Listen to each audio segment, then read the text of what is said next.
Robert Zinni here with another episode of Five Senses Webcast today. I am truly blessed and humbled to talk to Denis, the man who allows us to film in his studio here at Seeflection. So if you like music production, you like to geek out on some tech or AI, this episode's for you. So sit back and relax.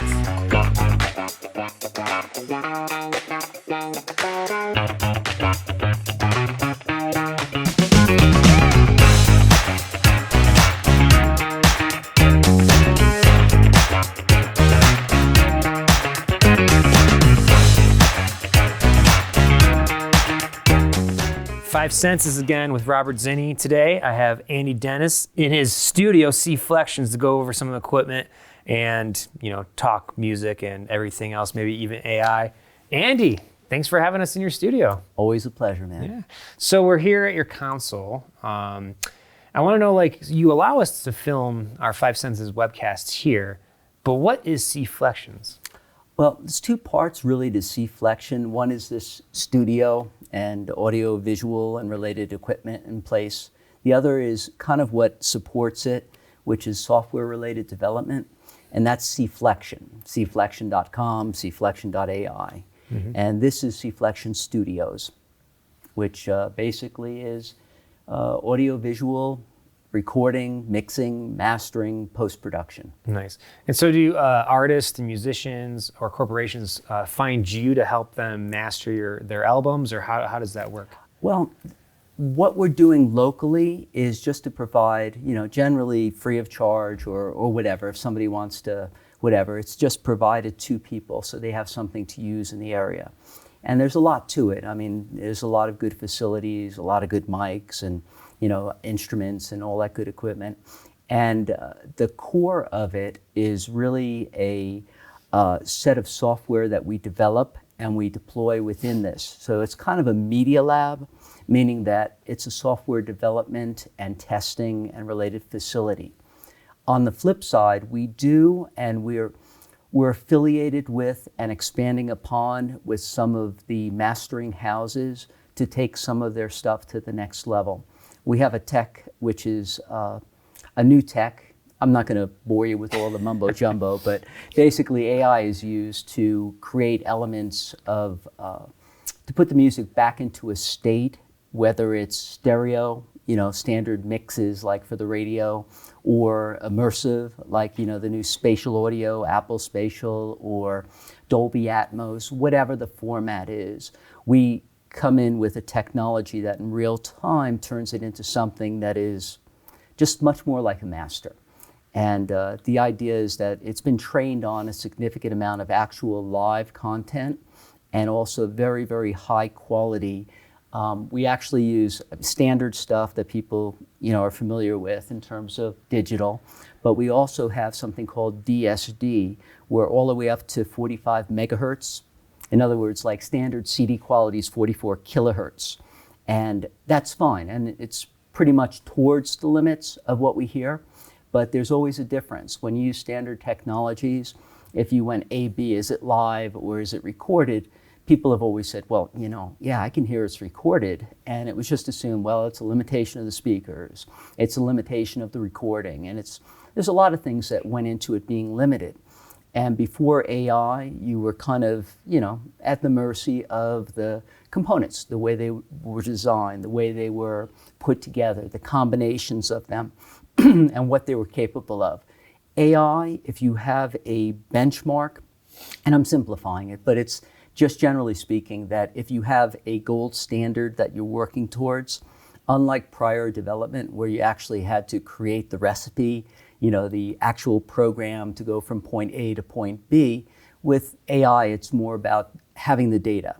And we basically integrated a huge amount of gold standard training data in the form of ultra high quality audio, live input sources, and then a bunch of proprietary patent pending and whatever stuff that allows us to put the goals, the constraints, the optimization criteria for it to sound like somebody's in the room with you. Okay. Okay, and we'll probably test that out later, just hear the sound. So for, I guess, people like me, layman's terms, with the AIs, are you trying to make it more crisp, or like you're having live music while I'm having my headphones in? That's a good question. There's really different ways it can be used. Definitely with headphones, 80% plus of people are listening on earbuds or headphones. So it works well with that. What's called either ambisonics. Headphones really aren't stereo. We think of stereo headphones as being stereo, but the difference is that if you look at speakers, you get the left and the right and the difference between the two, and as a result, you get an image. So if the room, if things are reasonably good, it's like there's a phantom out there in front of you. With headphones, it's like it's in your head, typically. Very different experience. It's not stereo.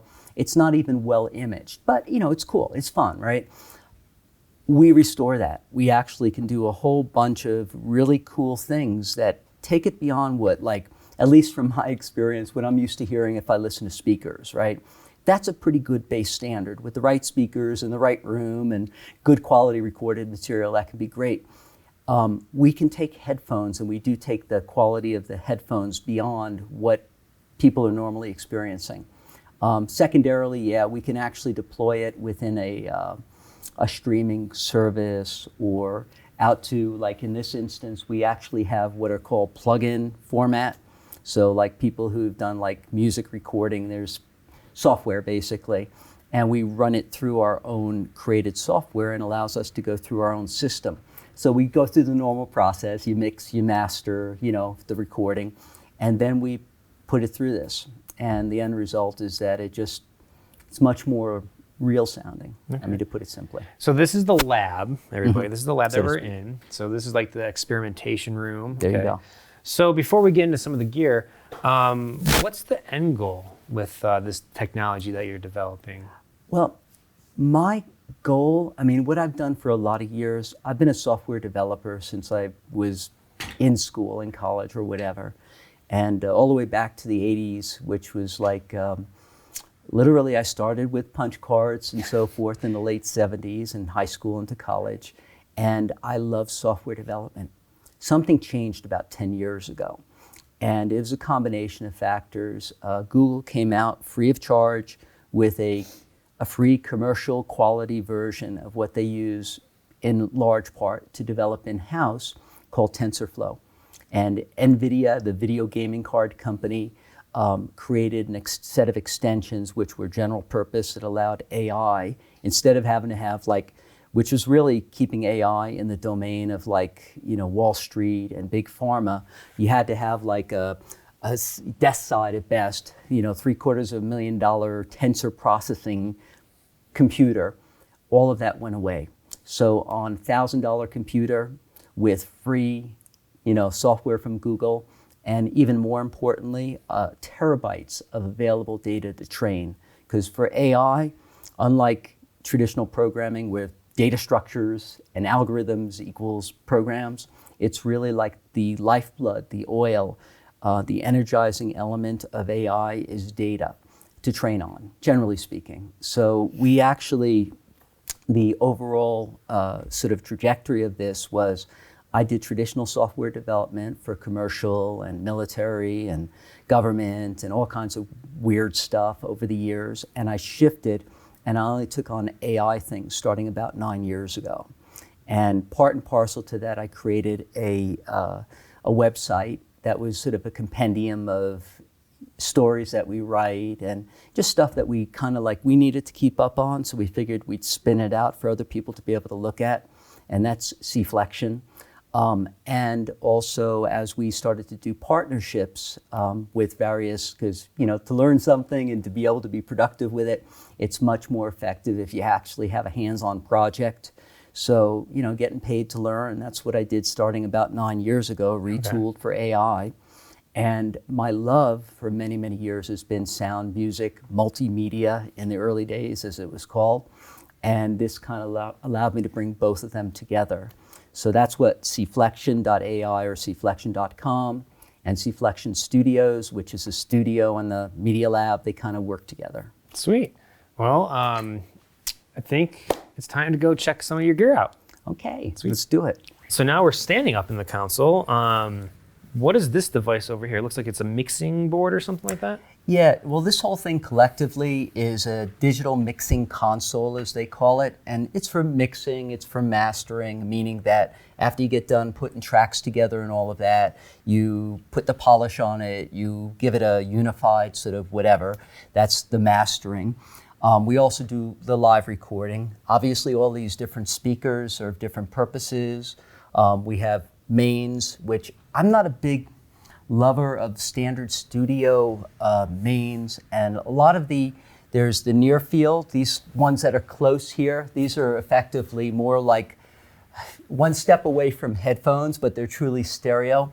The idea is that because they're closer to you, there's less of the room that you're actually having to deal with. It's more just the sound that you've recorded. So related to this, the center part is there's a computer. And these are touch screens, so everything is controllable as a computer would normally be. You can with a mouse and all of that, but you can literally multi-finger control the faders, which come up depending upon the application. The way in which we set it up is that on this side, it's all digital, meaning that everything's zeros and ones, like the past 25 years of mixing, mastering, and so forth has been substantially what they call in the box or digital. Okay. On this side here, this is substantially analog, and meaning that the signals are in all intents, as you've seen, like with these big mixing consoles, all of those historically have been analog. So we've got a couple of hundred channels of digital. We've got 96 channels of analog, meaning microphone capable or, musical instrument capable. And then we've got digital analog, basically 64 channels. I refer to it as digital analog. It's DSD. And we can actually output up to, like normal digital is, let's just say 44 kilohertz, and in terms of data rates and so forth, CD quality is what they refer to it often. This goes up to basically up to 11 megahertz, or on the output side, 45 megahertz. So 1,000 times the resolution, which the reason why we work with that is not because you necessarily hear it up there, but when you go through the mixing, mastering, and everything else, you bring with it, when we've changed over from analog to digital, new issues and new problems, aliasing, phase distortion, all of these buzzwords, which effectively makes digital sound digital. By using this in the way that we do with our software, we're able to create a true reference standard, a gold standard, which when you hear it coming back out through the speakers, the end result is just like somebody's in the room with you. Nice. Or substantially close to that. Okay. What's your personal preference? Digital, analog, digital? What would you want to do as a music lover? Well, digital is nice. It's really convenient, and it can sound really good. The issue is with digital is that it is not the same tonality that we've had bred into us, that a lot of people, when they hear it, like if you go back to listening to albums, you're like, all right, you get pops and clicks, but you also get something different, something special. The problem with analog historically is that, especially in traditional analog, you got to write down all of the settings. You've got to keep logs, because, if you want to go back and remix or continue on with working with a track, a song, that you got to get all your settings back in line. Everything the way in which we do it, it's arm's length, digitally controlled analog, meaning that all of the settings that are critical, as well as all of the patching, is all digitally controlled. So this system that's why there's no patch cables. Okay. We can make virtually anything connect to anything that it needs to be able to connect to, purely in software. So we get the advantages of digital in that we can, reconstruct, reproduce whatever mix we were working on 5 minutes ago, 5 years ago, or whatever, all of that, and we get the sound of analog, but moving up to that digital analog, which is basically merging Pure Mix plus our software, okay. Which are just like different companies, like you might have heard of Pro Tools and Logic and all of that. Just another company's DAW, their digital audio workstations called Pure Mix. So Anyway, but all of it together, basically, the end result is that we use that as training data for the AI. And it allows us to basically bring up the quality of whatever's going into it, whether it's digital or analog. So I don't know if you answered this question before, but you keep on telling like this gold standard. So what you're working towards, is this like the next evolution of like music listening, if that makes sense, for lovers? Or what is that gold standard that you're trying to achieve? Yeah, I mean, I sometimes refer to it as like live, as if the person or the musicians are in the room with you as much as possible.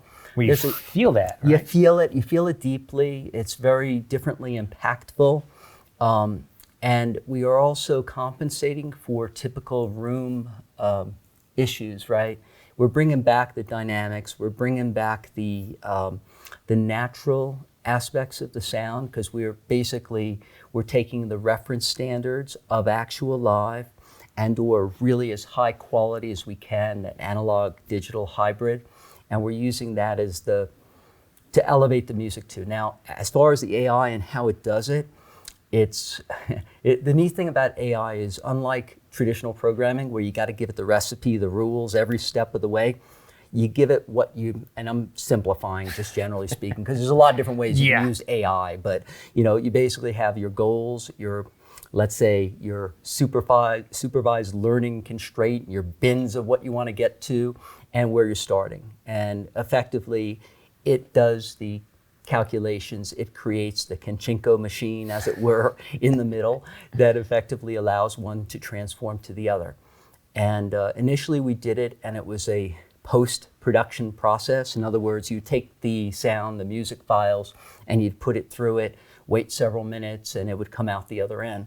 Now it's real time, meaning that like I can play through it from my devices or your devices, and the end result is basically the output as if it was done like that to begin with. Yeah, when we walked into the studio today for our first interview, you were playing some Hall & Oates, and that sounded like it was live. So is that the vision you're trying to get with the gold standard? Yeah, we're actually moving, like we have what I would say 80% of what I think it could be done on every aspect for headphones, for musical reproduction, for streaming.